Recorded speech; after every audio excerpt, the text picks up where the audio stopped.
Good afternoon. I'm Terry Caldwell Johnson, and on behalf of the Directors Council, I'm pleased to welcome you to today's Conversations in Color. We are thankful to our sponsor, ITA Group, for their investment in this speaker series and their understanding of the need to not only create the space to engage in this important dialogue, but to bravely and intentionally establish a new and different narrative aimed at creating an inclusive and more equitable Des Moines. I'd also like to thank the Greater Des Moines Partnership for co-hosting this speaker series. I'm joined today by my friend Mike McCoy, NCMEC Group CEO and Vice Chair of the Greater Des Moines Partnership, who will co-facilitate today's conversation. Thanks for being with us today, Mike. African American History Month is an annual celebration of achievements by African Americans and a time to recognize their central role in U.S. history.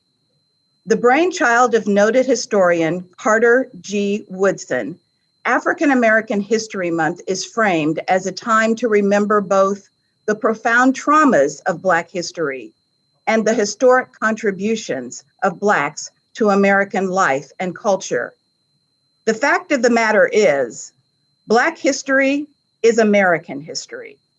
The African American impact on the history is far-reaching and is deeply etched in the social fabric of our country. To help us explore the questions of race and equity through an historical lens, we have invited Dr. Michael McAfee, President and CEO of PolicyLink. During his time at PolicyLink, Michael has played a leadership role in securing Promised Neighborhoods permanent federal funding and led the organization's growing body of work focused on corporate racial equity, which includes the first comprehensive tool to guide private sector companies in assessing and actively promoting equity in every aspect of their company's value chain. Before joining PolicyLink, Michael served as a senior community planning and development representative in the Chicago regional office of the Federal Department of Housing and Urban Development, and also as the Director of Community Leadership for the Greater Kansas City Community Foundation. We are excited to welcome Dr. Michael McAfee to today's Conversations in Color. Before we move to our discussion, let's view a short video. Hello, I'm Michael McAfee, President and CEO of PolicyLink. Those who toil namelessly in community to make this world a better place have shown me that a new world is possible. This new world is only possible if we manifest the radical imagination and the courage to listen to those who have built this nation but not benefited from its prosperity. Government must lead the way in creating this new world. Over the first 100 days of the Biden-Harris administration, I am calling on executive and congressional leaders to advance housing as a basic need, a federal jobs guarantee, a new vision for justice that addresses the harmful impacts of the 1994 crime bill, water as a human right, and to do the thing that this government has never done, to become anti-racist, to create governing institutions that can live into the all in the equity definition. With more than 100 million people struggling to make ends meet in this country, the arc of the moral universe will only bend towards justice if we are bold and do what is necessary now to create a just and fair society, one in which all can participate, prosper, and reach their full potential.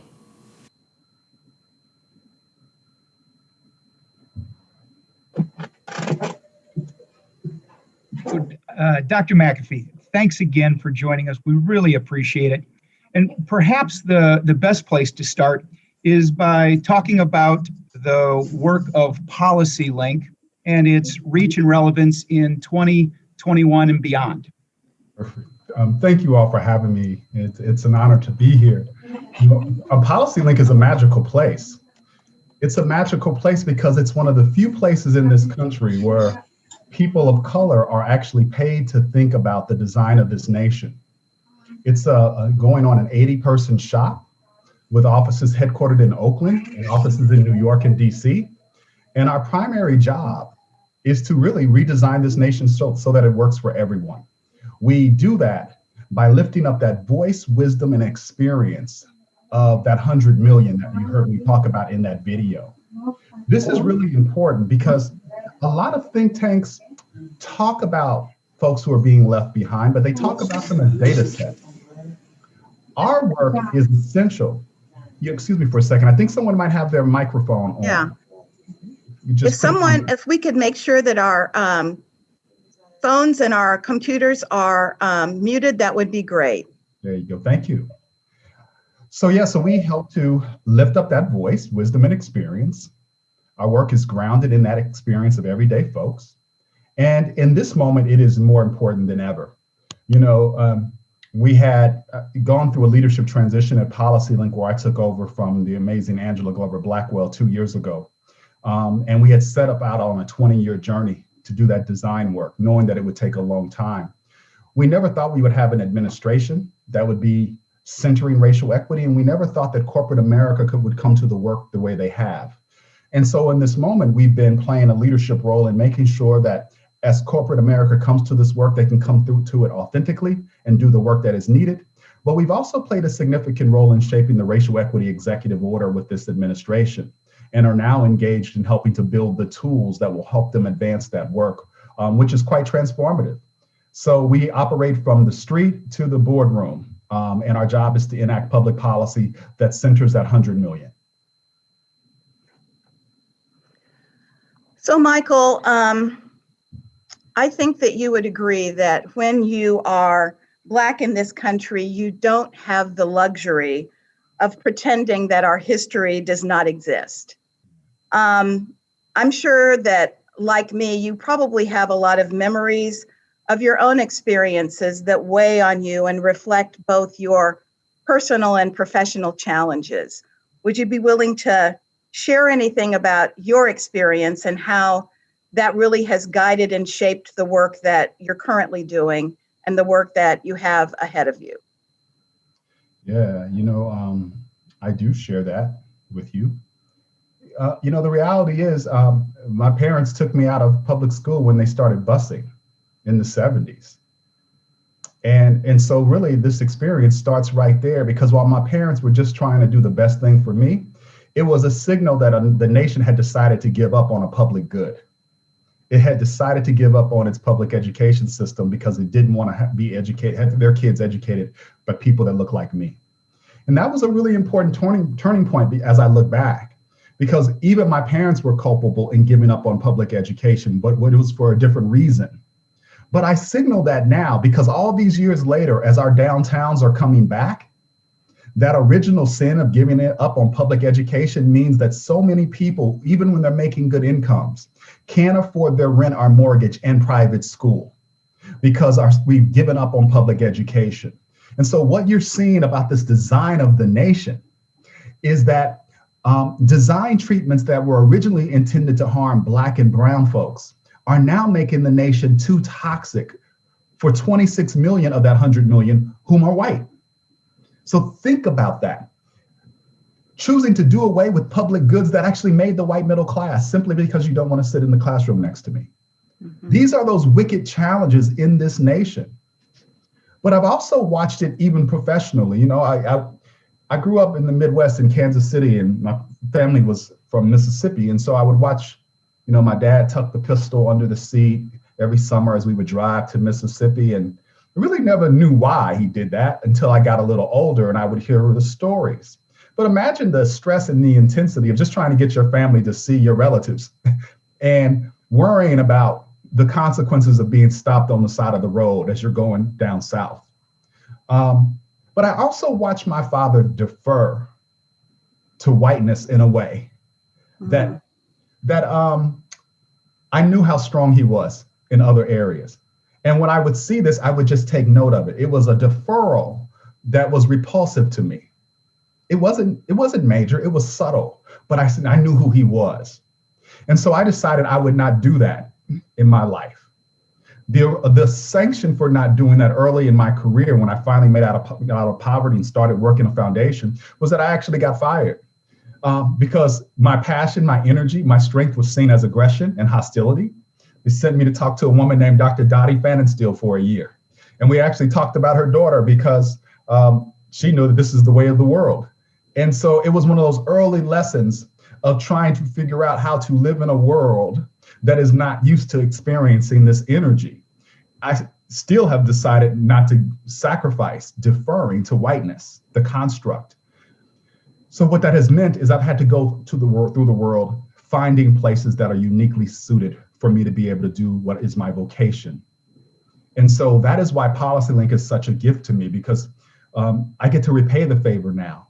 People, whether you're white, black, or whomever, you get to walk over that threshold every day, and you get to do this work without fear of someone being mad, fear that you got to sell the humanity of someone else before I will listen. And so that's probably been the biggest thing for me to think about is, one, opportunity is still too random in America. I get out, my two sisters did not get out of poverty. And we see the effects of that now generationally. And so how do we design a world where opportunity is less random? But it's also why I don't have a lot of tolerance for folks who will not get in these positions and then act like they don't know what the hell to do. This is a gift for us to be in these seats. And so if you are afraid to do the work of liberation, then you should go work somewhere else. That 100 million number is not going to go down by us tinkering around the edges. And charity is not liberation. While I appreciate it, it is not liberation. And that's why I speak to the design challenge of the nation. Because if you want results, you got to do the work that will allow you to earn the right to think that the world will get better. Wow. Real talk. Real talk. Woo. Okay. So it's been 400 years plus since the first slave ships arrived in Port Comfort, Virginia. Since 1619, no aspect of our country's development has been left untouched. The dynamic of power, privilege, and position created by slavery has literally drawn permanent and indelible lines in the sand. So let's talk about slavery and its impacts on policy, systems, structures, and people. Someone put post-trauma slave syndrome in the chat, and that's absolutely right. I mean, think about the power of designing a nation built off the back of genocide, stolen land, and slave labor, and never wanting to say, I'm sorry for it, really. And I ask you to signal that, because that's really, there's a lot that is good about this nation, but there are some things that are really bad, and until we deal with them, they're going to keep overshadowing the good. And this is a perfect example. Imagine it setting in motion, building a nation off of slave labor, stolen land, and genocide, and still can't even apologize for it. Don't even want to acknowledge it in history. And the reason why I say that, imagine that, we all should trouble the question of our origin story. Because until you come to grips with your origin story, sometimes you got to do it in your own families. Until you can come to grips with that origin story, you often can't free yourself from the harm that's been done by that story. And that's where this nation is at right now. This nation is still struggling with that origin story that has been embedded in our DNA. It's been embedded in our cells. We know so much now about the epigenetics of stress and racism and how it gets passed down. That's why Black mortality rates are lower than white folks. This is genetically a real experience that people of color feel. The tragedy now, though, is that when you read a book like Dying of Whiteness, you see that white male mortality rates in some instances are increasing faster than Black men. This nation has caught up with itself. And that's why I try to, sometimes I'm in rooms and I see people rolling their eyes, well, why do we have to talk about this history? I don't want to go back and deal with that. Well, the reality is, until you're aware of the design treatment, you can't deal with it. And what I always say to people who say they don't want to talk about race, I say, I'm so fascinated by everybody who says that, because I'm not the one who keeps bringing race up. This last administration talked about how Black folks were going to run you out of your suburbs and destroy them. They talk about the threats from the borders.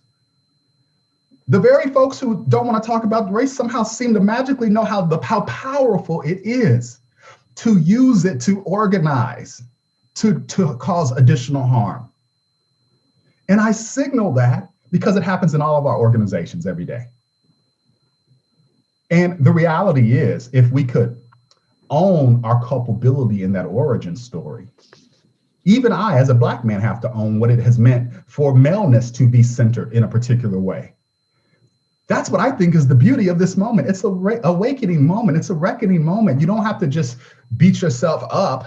You can own what this opportunity is. It is an opportunity to continue to perfect a democracy that needs perfection. It was never finalized originally. It didn't even include me originally.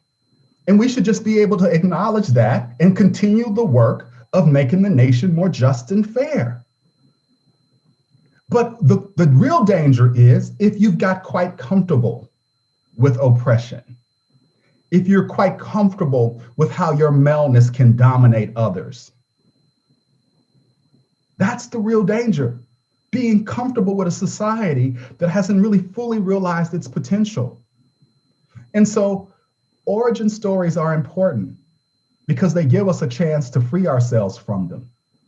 But if you never free yourself from them, you can't do the work of racial equity in this moment. Acknowledging and atonement are key first steps.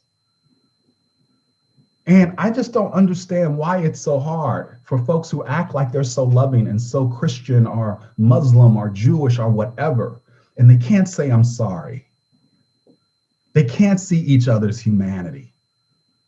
It's going to be the downfall of this nation. You see, we can't even get through a damn storm without whole cities being shut down. What we have built is unsustainable, and it's built on a pack of lies. It doesn't work for so many folks. And that's the problem of that origin story, that rugged individual origin story. It's not true. The white middle class was built off of public policy. And this is how this through line comes through. The GI Bill and the FHA, guaranteed mortgages, built the white middle class. And so now as we talk about the racial wealth gap, et cetera, we want to talk about charity. You cannot close the racial wealth gap in America without public policy. Think of this for a moment. In the 1970s, you could buy a home in Berkeley, California, in some of the nicest neighborhoods now for $150,000. There was only one problem. The deed said you couldn't sell to someone like me. Now that home is worth $4.5 million. So how do you close the racial wealth gap? When it was public policy that denied me the opportunity, it was public policy that allowed folks to buy that $150,000 home and go to college for free with the great University of California system. And now we say we have no money. We can't do anything public policy oriented. See, that's how that original sin continues to play out, because it's the original sin of anti-Black racism is so strong that if we feel that Black people are going to get anything, we'd rather not give anybody anything. And you see this in this COVID pandemic. We're the laughing stock of the world. We can't even give our people $300 a month to survive when other nations have shown us what it would look like to have subsidized wages for folks. Now we have 17 million folks facing imminent eviction when these eviction moratoria lift. And that's that anti-Black racism. And it ultimately shows up, and this is the last thing I'll say on this point. If you read some of the articles about Florida's unemployment insurance system, they designed it intentionally to not work. Now that is radical imagination. To use taxpayer money to intentionally design a system not work on the basis of that Black welfare queen image that is not true, but it's still powerfully used. You never thought that middle class everybody would need to be using that system in a pandemic. And so this is how these systems of harm from that original origin story still play out today, and don't just impact me, because the reality is people of color know how to survive. We're born out of this. The real question is, does white America know how to survive? Because we do have that resiliency that comes from generationally having to figure out how to endure. And so I share this origin story, not as a way to get us hung up, but as a way of us to think about the possibility if we could just own it for once. Mm-hmm. And begin to do the work to move beyond it. I love that comment. Opportunity is still random in America. Wow. Okay, so I'm going to go to the next question. Nearly a century ago, thousands of Black Tulsa, Oklahoma residents built a self-sustaining community. Black Wall Street was a center of Black business and wealth where Black entrepreneurs built businesses, including hotels and theaters, and individuals owned property and homes. As we know, the 25-block development known as Black Wall Street was later burned down to the ground, leaving hundreds dead and injured, and a once thriving community in ruins. Asset building and wealth creation for African Americans continues to remain elusive. Can you share a little bit about your thoughts on the challenges of Black entrepreneurs and the notion of asset building and wealth creation for communities of color? Yeah, it's really only one challenge, and that is the challenge of providing opportunity. People of color don't need training. They don't need skill development. We're some of the most creative and industrial people I know. If you've never watched how people who can't get into the workforce survive, come with me for a day and I'll just watch my family. You'll see we are entrepreneurial. The problem is you can't get access to capital. Think about the brother who invented Calendly. Most people don't even know it's the brother who invented that. Billion-dollar company right now, but couldn't get investment, even after he had built the product out. Read the story. The problem in this nation is right now, we think that Black is less than, and we will do everything but the thing that we should do. Capitalize their businesses. We'll give them training and we'll have all these entrepreneurial workshops and incubators, and all those things basically do is pay white people to serve Black people. That's not what's needed. Don't get me wrong, it's great to be able to provide educational support services or whatever, but I want you to get the frame right first. People of color are not deficient when it comes to entrepreneurialism. They're not. That's how Black Wall Street got built. Didn't need education for that. That's how 18th and Vine in Kansas City got built. So many places around this country. And so, but when you can't get capital from the main providers of that capital, it is the structural impediment. You see some of that easing up just a little bit now. But this is where frames become so important. The frame of entrepreneurs needing help is not an accurate frame. That allows you to still say, I can't invest in them right now because they've not shown me that they're worthy. That's bullshit. They are worthy right now. And so the real question is, do we have an environment where we can see Blackness and brownness as worthy to be the business titans of the future? Because the reality is this: the majority of babies born in this nation now are already babies of color. This is our future. These are going to be our future entrepreneurs. And this is why I say, if you don't get a handle on this, this will be the demise of this nation. Whether you like it or not, what you set in motion in that original origin story right now is going to be this nation. And we can either love it or hate it, but either way, it will be our glory or our demise. And so when it comes to entrepreneurial endeavors, I simply ask folks to give us the same thing you give folks who can write an idea on a napkin and get millions of dollars. Give us that same opportunity. I mean, think about how many billions are just being wasted anyway. Quibi, think about how long, Quibi wasn't even around a year and went through billions of dollars. And nobody said a word. Nobody said those entrepreneurs were deficient, that they shouldn't have been given that much money and allowed to burn through it so quickly. We're ready to give them some more for the next possible failure. And when we can see Blackness and brownness in that same vein as worthy of continued investment in the wild, wild west of entrepreneurship, watch what happens. But if we can't get access to capital markets, if we can't get access to the folks who can connect us to particular markets, we will never be successful. And so that's why I keep making this notion of distinguishing between charitable endeavors and what is the real result you want. Entrepreneurs need capital to fuel their ideas, to fuel their dreams. They don't have time to sit in classrooms 24/7 while you try to indoctrinate them into a particular way of thinking about their craft. Most entrepreneurs that I know resisted the classroom in the first damn place. That's why they're successful. And we turn around and then want to put us all in a classroom to teach us entrepreneurship. That's not how you learn it. And so that's what I ask. That's that design challenge in the nation. There are plenty of entrepreneurs who are ready for prime time today that look like me. And our job has to be to see that. And what I'm excited about is that you're starting to see banks get this point and are starting to move in this direction. And so what I'm asking you to think about in this conversation, because you raised a good question, is don't let these conversations about a particular discipline like entrepreneurship go down the darn rabbit hole of you going to try to educate some Black and brown people. That's not what we need from you right now. We need you to give us access to the same shit you give everybody else. And then we can talk about some education. Do not lead with the easy thing. Lead with the hard thing, because that's what this moment is about. Lead with the hardest thing, access to capital. Any foundation can throw some money at somebody to start a new entrepreneurial program. And 5-10 years later, all you've done is create a nice middle class of the folks who are employed there, but got no capital to the entrepreneurs who have come through that business. That's a disgrace. We cannot let that level of poor performance, quite frankly, malpractice stand anymore in this nation. Wow. I just wrote down a quote, lead with the hard thing. That's right. I'm going to keep that in the forefront of my mind. I think that's a great takeaway. But something that I recently learned a lot more about was urban renewal.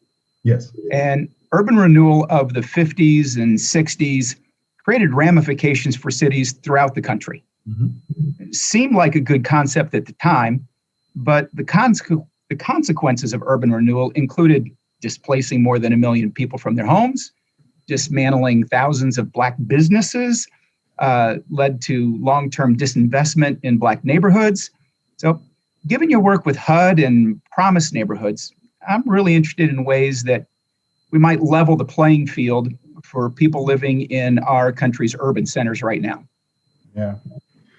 Well, see, this is Mike, thank you for the question. This is that origin story. Urban renewal was not for Black folks. Yeah.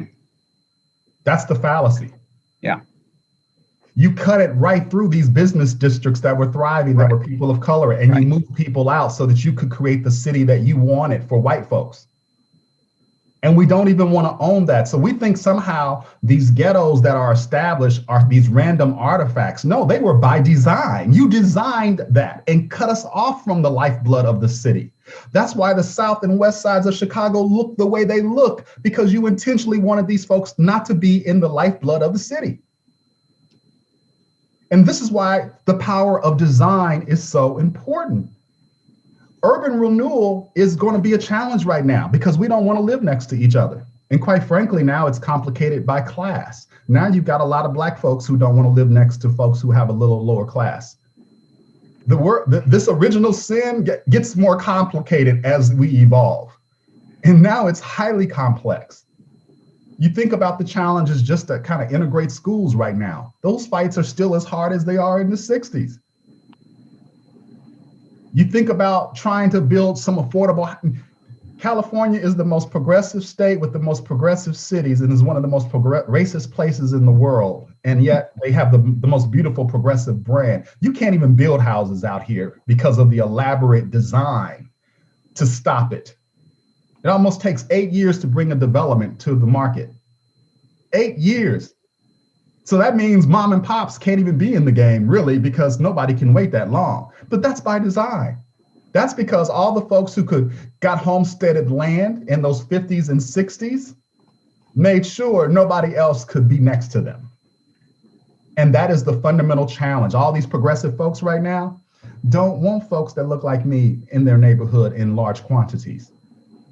And so you see, you can't even begin to do the work that we want to do in this nation because that anti-Black racism has us all a little concerned about what will happen if those people move next to me. And this is how we are so infected with this disease, we don't see it. And so the paths forward are for us to own this story, to begin to talk about it and normalize it a little bit and bring some of the heat down from it. But it is also to begin to ask ourselves, what type of cities do we want to have? Because what I'm seeing right now is you can't hold yourself off from this. You can't wall yourself off from it. Most people can no longer afford and buy themselves out of the system anymore, unless you're really, really wealthy. This is the nation that we all have gotten. We've inherited what we deserve. And now as our cities come back, we should be asking a set of questions that we really never ask. I always ask people when they start talking to me about problems, who are you trying to serve? Who's the population? And you'd be surprised at how undisciplined we are in this body of work. In business, you could never start a conversation about a product and you couldn't answer the darn question of who's the market. We don't ask those questions here because we know what the answer is. It ain't for me. You just don't want to say it. Imagine what would happen if you started asking basic questions. Who owns, who benefits, who pays, who decides, who's being left behind? And you were serious about making sure those answers were the way you wanted them to be. We would design cities very differently.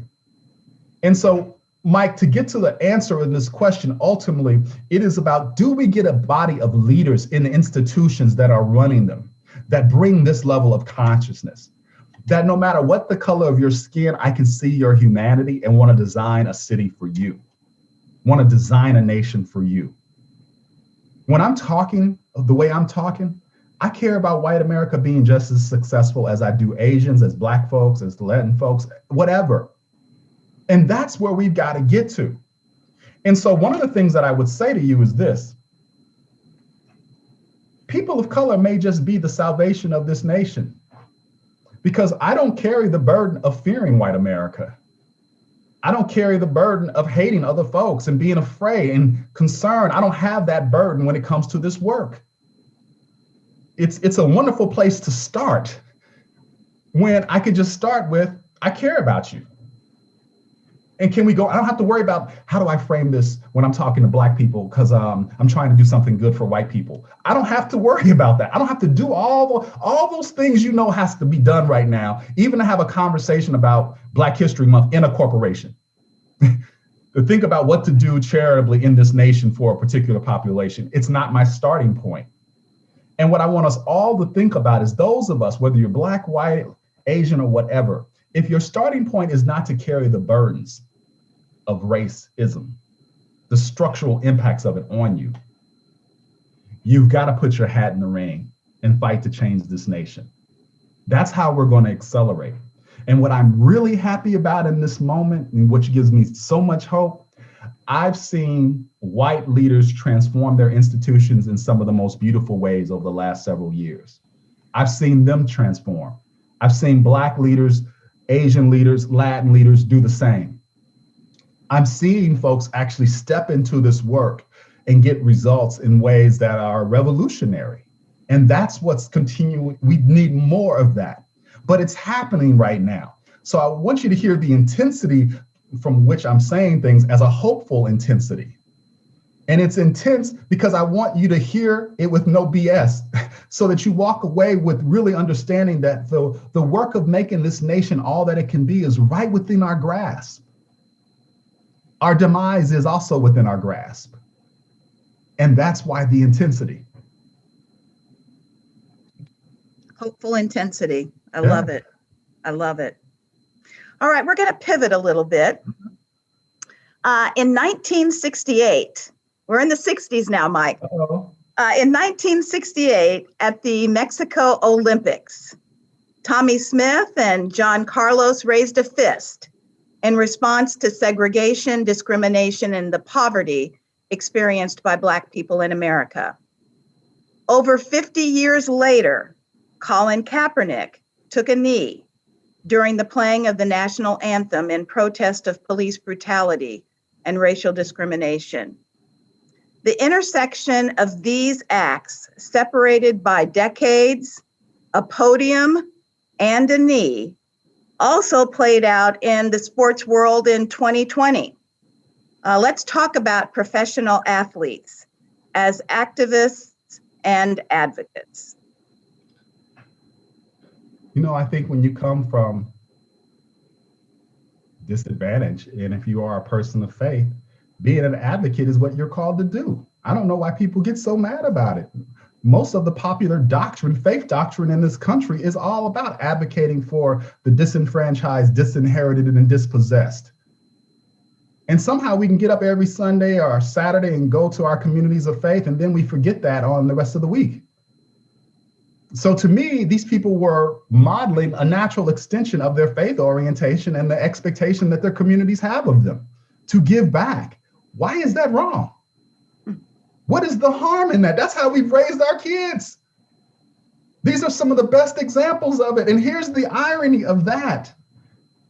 You destroyed all three of their careers. And yet the people who literally defecated in the Congress on January 6th, literally defecated in the building, we don't see the same. Think about that juxtaposition.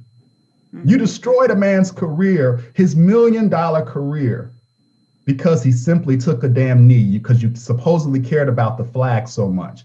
Yet the army of folks who marched on the Capitol, defecated in the building, caused people to get killed, we don't have nothing to say about it. Where is the campaign to destroy their careers? Where's the campaign to hunt them down and figure out who they are and to say, that was not American? See, that was American. That's why we ain't got shit to say about it.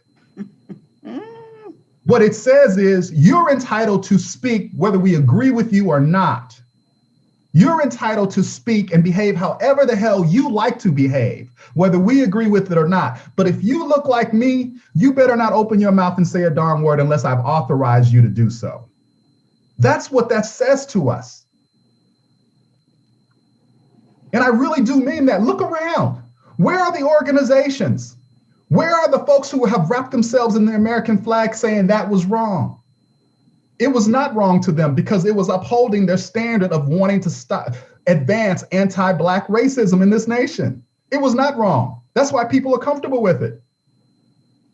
And I really want to signal this because this is the tragedy of this nation. That a man who was simply saying, you know what, it is not fair for an institution like our police agencies to behave in a particular way. You would destroy his career. And yet a Congress that does nothing for you, you will storm. Not because they're not doing anything for you, but because you think the nation is becoming too colorful. That is really tragic. Mm-hmm. And yet our popular media really doesn't say much about it. Our pastors don't really say anything about it. Our business leaders haven't said much. They made a few overtures in the moment because of the heat of the experience. But when you wonder why people of color get so frustrated and often are just tired of all of the performative acts that really don't mean anything, it is because of that juxtaposition, that real people get destroyed trying to create a just and fair society. And folks who have nothing on their minds but doing harm and excluding get a free damn pass. And we'll do it again. I mean, I really want you to think about this right now, because this is the origin story being played out. The origin story that is still playing out is white folks looking at what happened in this last election and saying, you know, we got to do something about these people. They won Georgia. So now in more than 27 plus states, we're passing increased voter restrictions. That is structural racism at its finest. And nobody's really saying anything about it. I've been talking to corporations about it, some of the biggest companies in the nation, and saying, you know, you write these powerful statements, but can you ever get out in front of leading for liberty and justice for all before someone gets murdered? Here's your chance, because the midterms are going to be a lockdown on Black and brown people's ability to vote. This is why I say our democracy is in a downward spiral. You cannot harm me without harming yourself right now. And if you're going to let this be the standard of our democracy, we are failing. And it goes to that comfort of being able to see what happened in the Capitol, to be emboldened by it, that you now feel you can be emboldened even more at the state level, because quite frankly, it's been going on for years, to double down on it as a winning strategy politically. And so to my white brothers and sisters, if you wonder why people are mad, Black and brown folks are mad, this is why I'm mad, because my mother has to stand in line for 8 damn hours to vote. Those voter restrictions aren't intended for white people. So the very folks who say don't talk about race, go do something about that right now. Go do something about it. It's a free issue. It's waiting for leadership. This is the problem in this nation. When it comes to doing the work, nobody has shit to say about it. But if we're going to do a Black Lives Matter event, or we're going to do a speaking engagement, we got all sorts of ideas about how to structure this thing to manage the risk. When the real risk is you're losing your democracy. Because if you think those folks who stormed that Capitol are going away, you're sadly mistaken.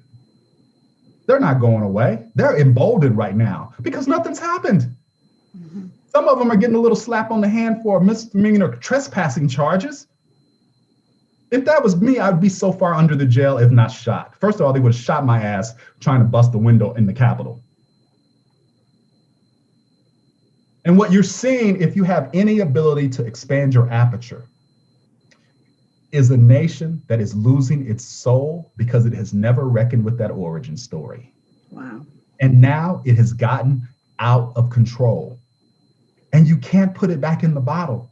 The only way you're going to lead through this right now is if we can have an army of love that will defeat this. An army of love that will be strong, that will not just sit idly by and let these things happen. That's why I said that people of color will be the nation's salvation. Because it quite frankly pisses me off that I got to keep working for the all while folks are quite comfortable with folks working against me at a hell of a scale. It's not fair. It's not fair that I'm still holding the interest of all and trying to help this nation in my role at PolicyLink.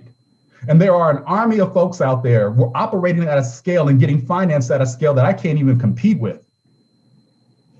And yet, foundations and program officers have the audacity to ask me, well, what is going to be your result? Go to hell. Really?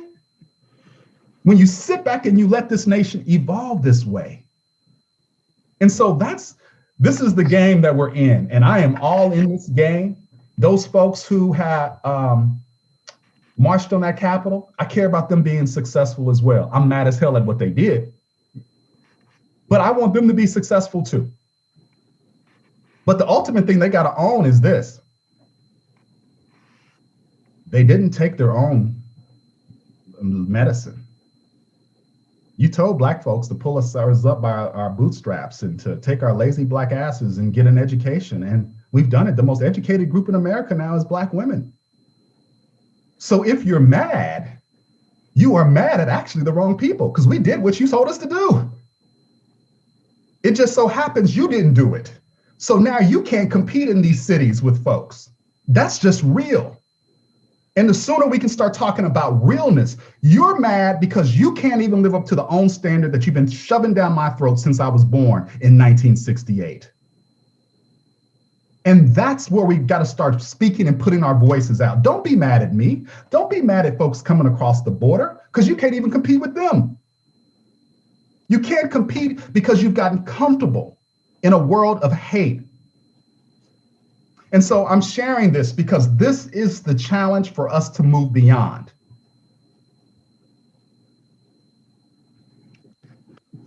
All right, let's continue with that intensity into this next question. So I heard Nicole Hannah-Jones, author of the 1619 Project, and by the way, an Iowa native, say that nobody wants to get over slavery more than Black folks. I think that was her quote. So as a country, we're bound to a history that is punctuated by slavery, by lynching, by Jim Crow and segregation. But I want to look ahead and focus on recovery and reconciliation. Yes. How do we heal racial wounds? How do individuals show up as allies and advocates as we establish racial equity as a priority moving forward? Sure. Well, I'll say a couple of things. I think this is a wonderful question. I think white people don't need to be allies. They need to join in this struggle just like me. This is their country too. And allyship suggests more of you can kind of be in it if you feel like it and when you want. We all are going to lose this nation, every last one of us. And so the struggle for liberation is about your liberation as well. So what I want us all to understand is this is not just about helping to ally with me because I have a problem and need help.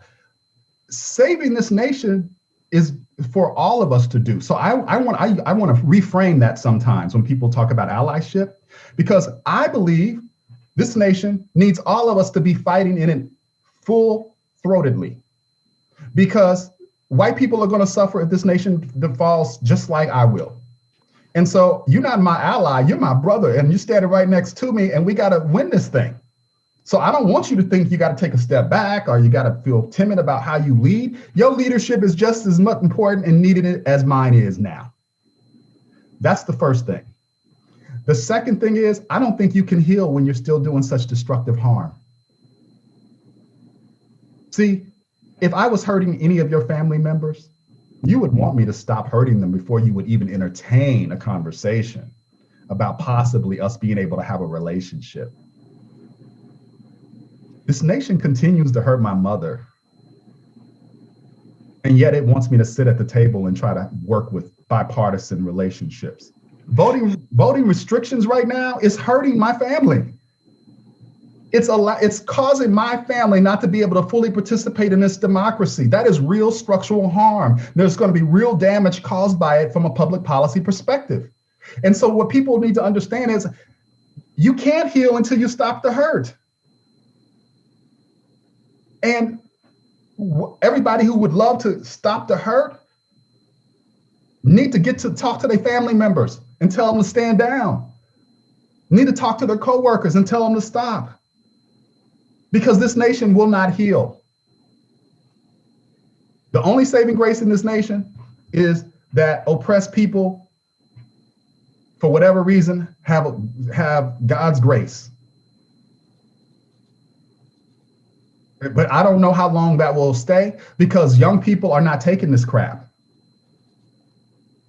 And the reason why they're not taking it is because they've seen generations for them to take it, and they don't have nothing to show for it.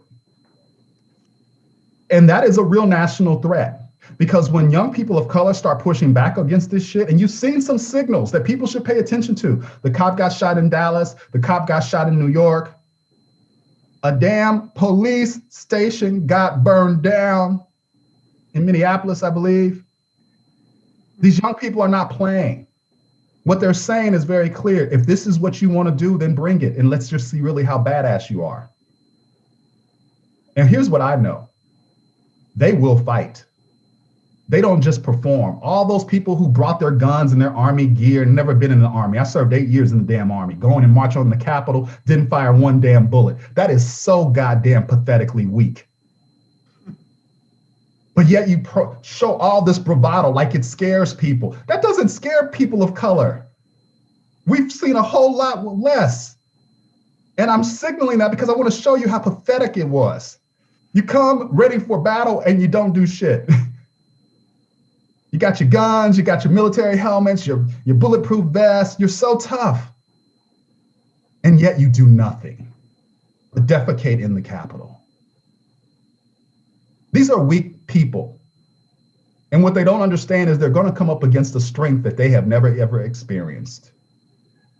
And that's why I'm so hopeful, because you're seeing a multiracial coalition of white people, Black people, Asians, Latin folks, standing up and saying, this is not what we're going to be as a nation. Right now, though, the scale is a little too tight. You got about 80 million voting for Biden, 70-something for Trump. Still folks who are sitting on the side of the fence. This is a little too close for me to be comfortable right now. We can beat this back. But I'll tell you this. Some healing can start by me just holding my mother's grace. You know, when I grew up, my mother would be upset about something and she would just hum hymnals. And some of y'all know what I mean. She would just start humming hymnals. And I used to resent that too, because I thought that was a sign of weakness. I wanted her to just deal with the thing that was causing her the hurt. But as I got older, I understood the grace of that and how it held our family together. Where she took the pain so our family would stay together. And I try to bring that into my work today, because honestly, if I let what I see in this world, given my job, I get to see a lot of it up close and personal, it would turn my heart so cold. And I can't let that happen. And so for me, the healing starts with me saying, how do I manifest the grace to continue to try to love folks who don't love me? And not only don't love me, are doing shit every damn day to cause me harm. So it's not like it's something I can even just forget about, because I'm constantly experiencing the harm. But in fact, that is what is making me stronger in this moment. That is what's making me have more impact. And I'll tell you the story. This is the beauty of what I mean when I say, if you can focus on God's grace and do what you're supposed to do when you get in these seats, amazing things would happen. We started talking about a racial equity governing agenda probably 2 years ago, because in the Obama years, we helped design a lot of programs, but we knew those programs they were good, but they were still too much charity. So we said, if we ever get a chance again, we're going to change the nature of our government to become anti-racist. You know, and when we said that, people kind of looked at us, oh, that's really a big idea, Michael, but that ain't going to happen. And lo and behold, Biden gets elected and we start talking to the transition team about the racial equity governing agenda. Then lo and behold, you see the racial equity executive order comes out. We get to influence that. And now we're designing the assessments that all departments and agencies will have to do so that they can see where they stand on becoming anti-racist. So a dream to transform the nature of our government is real now. And I'm sharing that because what I'm signaling is your job is to step into your power. A friend of mine says the self is an instrument that should be played beautifully. And you're hearing me give you signals of how I'm trying to play myself beautifully. First is to resist my natural nature to just want to fight back in a negative way. The other is to dream big and have the discipline and the ability to bring those dreams into life. And I'm signaling that because organizations 1,000 times bigger than us should have been advancing racial equity. And here it is, a little old $20 million shop with 75 to 80 people are now on a journey to transform our government to be more just and fair. And what I want people to think about is it no longer matters where you sit. It no longer matters what's your title. The only thing that needs to be unleashed right now are your God-given abilities, if that's what you believe. Because if you put that in the arena, this is a moment for boldness and transformative things to happen, whether they're good or bad. If you ever was waiting, some of us have been around long enough where we know there are seasons where you come into your professional life and it just ain't gonna happen. It's not there. The moment's not right. Cellular technology was sitting around long before folks picked it up and decided to use it. If there was ever a moment for liberation, it is right now, because the stars have aligned. Government has centered it. Corporations are centering it. Civil society is centering it. People are centering it. Jesuit priests who taught me have been centering it for years, and this is our moment to finally live into some of their aspirations. Baptist ministers, which I've got 12 uncles, have been centering it for years, and this is that moment. And so what I want you to think about is this is a powerful moment, no matter what is happening around us, to stand steady in this storm. Mm-hmm. And this is where that faith orientation, if you come out of struggle, you know what I'm talking about, to stand steady in a storm and see clear-eyed through it and lead your way through it. That's what we got to do for this nation. If we do that, we're going to create a nation where everybody can participate, prosper, and reach their full potential. What I'm asking you to hold is hold the interest of the all in the equity definition. That's the innovation. Can we finally serve everybody in this country? Wow. Michael, we've got about 3 more questions that we'd like to get through.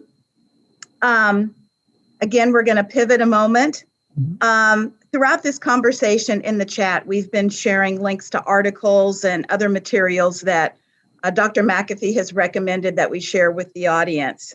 But to continue our learning, I think everybody would be interested in knowing about what you're reading and any recommendations that you might have for the audience.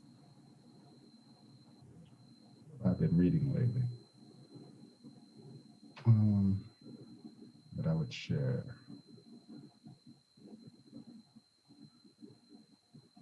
I've not been reading lately. I had left an article in the chat by Francis Chris Wilson and the Chris theory of color confrontation, and it shows historically and what's going on globally with white supremacy, because it's not just a national issue, it's a global issue. And I'm inclined to believe that Dr. Wilson's theory is a good tool to look at, a good read, and will enlighten us to some of the things that we take for granted. Yes, thank you for sharing that. You know, when I said I've not been reading, I've been scanning things, and I'll tell you what I'm sitting with.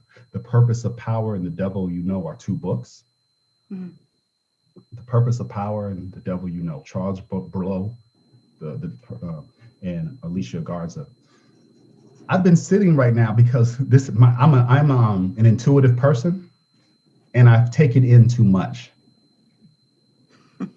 You know how sometimes you can experience the world and you just got to be still? What I need right now and what I've been doing most of is being out in nature. My soul needs to be calm because I'm angry. And reading, it doesn't help me get there. Being out in nature does, and being still and being by myself and trying to reset. And what I'm signaling is this is my own way of knowing when I need self-care. My job requires that I read a lot. But sometimes you're just full. You've taken in too much. The real question now is what you're going to do with all that. And that's where I'm at. And I'm trying to be still to continue to figure out what else do I need to do to not blow this moment. And so that's where I'm at. I'm full. And I need to be still. I'm scanning things still because I need to stay current, but I'm not reading deeply. What I am doing is feeling people's energy. And I'm feeling people's energy. And what I can tell you is, I've never seen a moment where so many people want to make a difference. I've never seen a moment where corporations on the street, people want to make a difference. And that means more to me right now than a book, because I can hold on to that and get energy to get up tomorrow and go through another tough day. And so sometimes I think we can hide behind books and things. We keep reading and reading, but we never enact a different possibility. And what you're hearing me say now is, I know enough right now. I need to enact a different possibility. I tell this to my staff all the time. I say, you know, until you do something new, there ain't nothing else to write. Until you do something else new, it's been said. You go and act a new possibility, you're on the edge of your competence and at the height of being uncomfortable. And that's where we need to operate, because there we'll find something new to say. We'll find something new to do. And that's what I'm struggling with right now. There are new things to do. There are new things to be said, but I'm only going to find what to write or what to read when we do that space. And quite frankly, I feel like we're kind of stagnant as a nation because we're not creating for justice and fairness. And so I'm not finding my respite in books anymore because I don't think new books can be written until we're actually doing new work. And so now you got my critique on what's going on in the world, but you know. Well, we're closing in on the end of our time, but just a couple more questions. And so today's session has been about African-American history and using it as a lens to inform the current state and all that Blacks have experienced as people and the implications of those experiences, right, on the American experience. So, if not so much a book, but if you could pick one historical figure to spend time with, to meet, to talk to, who would that be? Bayard Rustin. Say that again? Bayard Rustin. He was a brother that was really the architect of the civil rights movement. Yeah. But he was a little outcast because of his sexual identity. But he was a brilliant organizer. And what I'm most intrigued by about him was his ability to organize and deliver and execute, but also his ability to put his ego in check for the civil rights movement. Because he could have blew it up or just walked away when they said, you know, given how you want to identify right now, we can't have you out here. Think about most of us today, we would be like, well, I'm gone. Right? And so think about what you had to swallow to do that. And that's really important to me right now, because I think a lot of us as CEOs and senior leaders in organizations, our ego has gotten out of control. We're not serving anymore. And to me, Bayard represents the essence of serving, where you can suspend all those desires of your ego for a bigger purpose. And so it reminds me to do the same. It reminds me to stay centered. I don't want to be on TV talking every Saturday. I want to be doing the work that I'm doing. I don't want to be an Instagram model where I'm changing my outfits 5 times a day to show you the new. That's not me. And so it helps me be reminded. There's a lot of things that come with these jobs that can become very intoxicating. And they have nothing to do with answering the most fundamental question, is anyone better off? And for me, I want to be able to answer that question and be clear about what my charge is. Others have to answer it for themselves, but that's why I would choose him. Thank you. Wow. So I'm moving to our last question, but before I do so, I want to let our audience know that this session will be recorded and it will be available for sharing on the YouTube channel of the Greater Des Moines Partnership. Also, I'd like to just mention that our April speaker will be Johnny C. Taylor, who is the president and CEO of the Society for Human Resource Management. Super excited to be able to welcome him to Conversations in Color. So, Michael, yes, as I think about holding my mother's grace, leading with the hard things, being steady in the storm with hopeful intensity, let's talk about this notion of radical imagination that you talk about regularly, that is really sort of the basis and context for the work that you're doing at PolicyLink. What does that look like? How does it show up? And how can we all lead utilizing radical imagination? Well, it goes back to that self as instrument. We all have powerful dreams of things we want to bring to life in us. And I want to use whatever time I've got here doing that. And I just shared with you what was a radical idea, a radical imagination of thinking we could begin to transform the federal government to be just and fair, and to see it now come into life. Radical imagination is what's needed now for justice and fairness. That is radical. That's a radical notion that somewhere in the human experience, in some place on this globe, we can get to a place where all are treated justly and fairly. And it's needed because this nation was founded on radical imagination.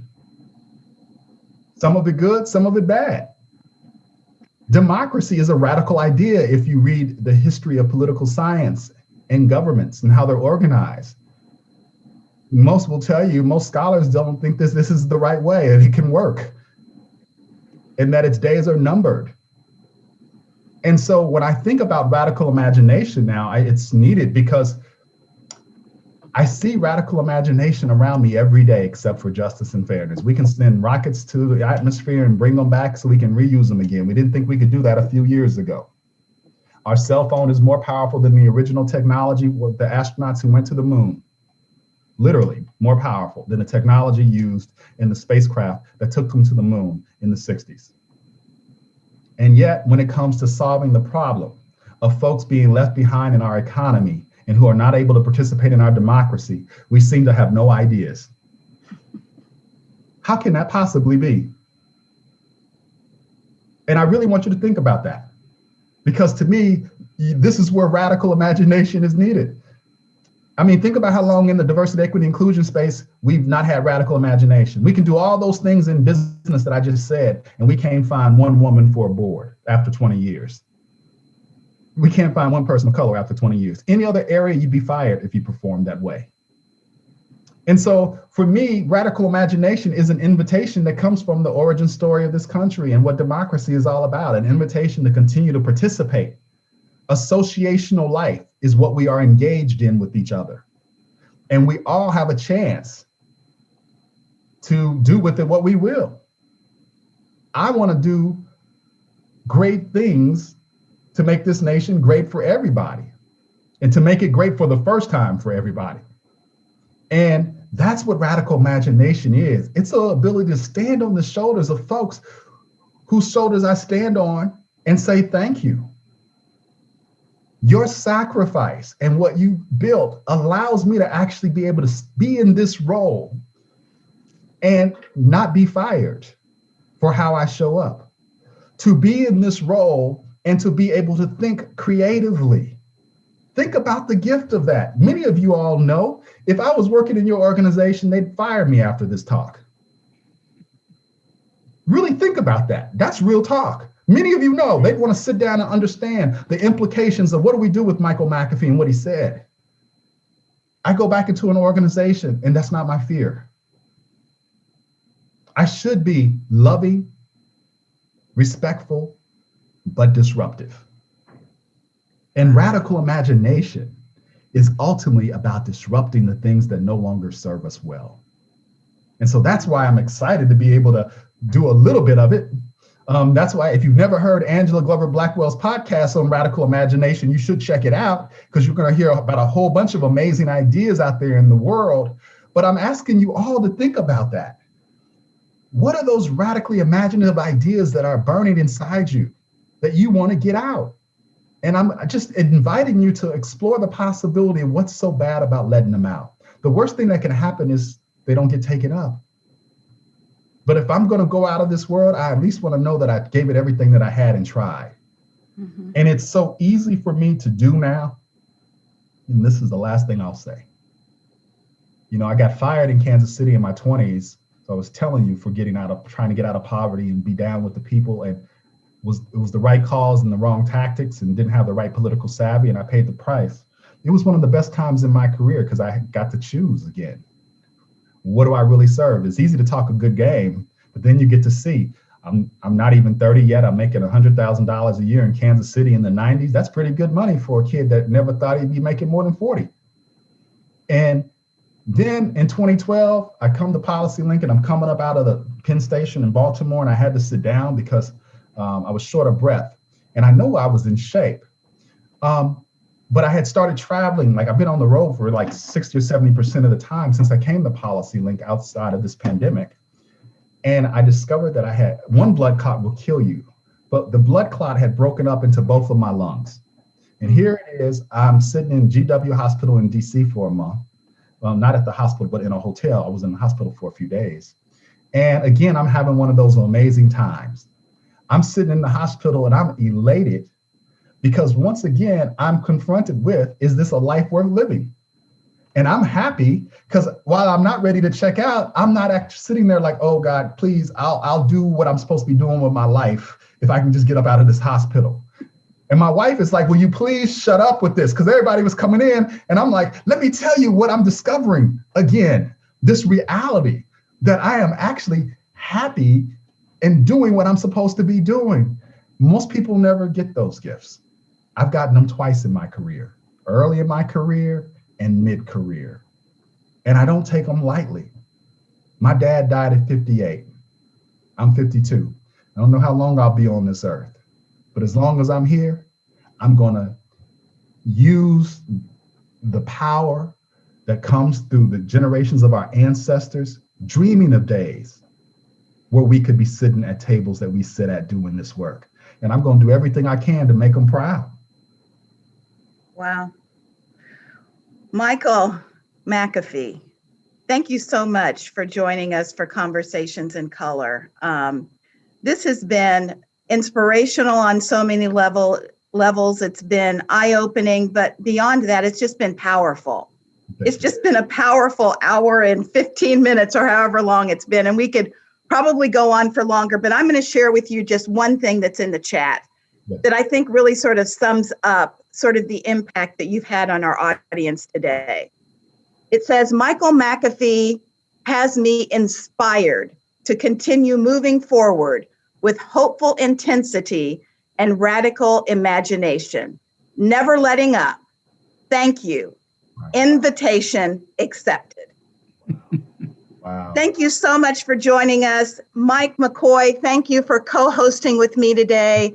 Again, thank you to the ITA group, the Greater Des Moines Partnership. Happy African American History Month. We need to celebrate this all year long. We do some amazing things in this community and in this country as Black people. And I think Michael McAfee has helped us to understand our contribution, our meaning, and what we need to do moving forward. Thank you all so much. Good seeing you. See you in April. Take care. Thank you.